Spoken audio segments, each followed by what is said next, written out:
Hey man, I got the number one first step thing you got to do to prepare to resist tyranny and survive economic and societal collapse.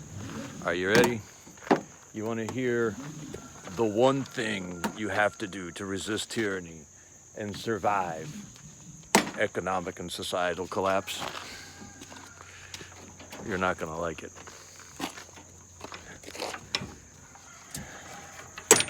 Turn off your air conditioning. Yep, it's as simple as that. You've got to start now learning to live without their comforts, without their system, without the things that they're going to threaten to take away from you to gain your compliance. When the tyranny comes, they're going to make it so hard to operate within their system that you'll have to comply with their demands.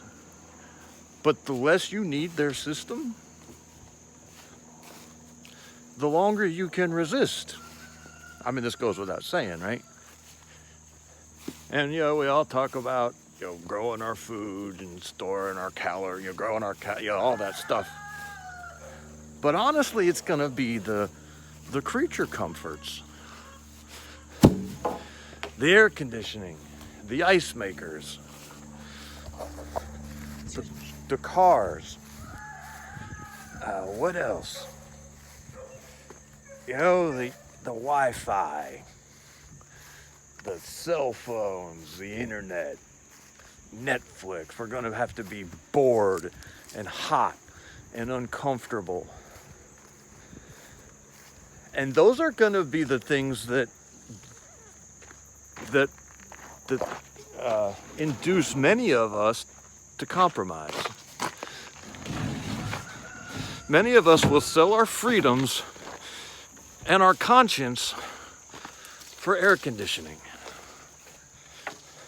Now, I grew up without air conditioning. And the only time I've ever had air conditioning in my life is when I was in the Marines. And there's kind of this running joke in the family. Every time we buy a car, the first thing that happens is the air conditioning goes out. And I'm not joking. I mean, it's just like the air conditioning goes out the instant we get a car. It's hysterical. You can just count on it. And of course, this is Georgia. And then I drive a lot for work. So we don't have air conditioning in the house. We don't have air conditioning in the cars. And then I don't run the AC in my truck at work. And you know what? It's hot. It is blazingly hot. But you know what? You get used to it.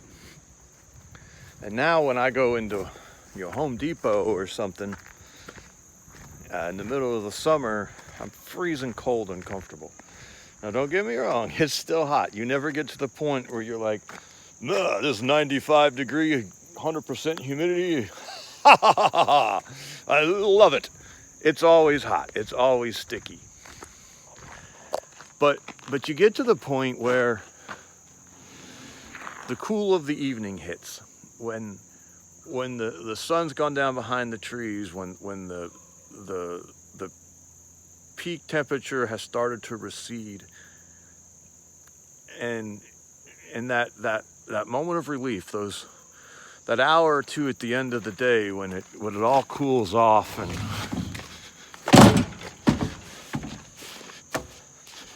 you're sitting there, it's just beautiful. It's wonderful. Physical discomfort and suffering has a redemptive value to it. There's this concept, I think the Catholics talk about it a lot, which may be one of the only good things the Catholics have ever said.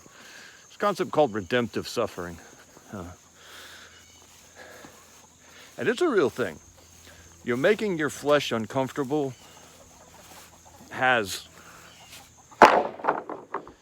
benefits, has real benefits to your character and your soul. But Most of us talking about our preps and everything. We're not prepared. We're not prepared for them to turn off our air conditioning or make it so expensive that we can't afford air conditioning. Or not. We're not going to be willing to make the sacrifices it would take for us to stay out of their walking cities. The number one thing you can be prepared for what's coming is to now start living like it's already come. Turn off the air conditioning. Take that money and put it towards something that's going to get you ready for what's coming. Amen. We appreciate you. Thank you.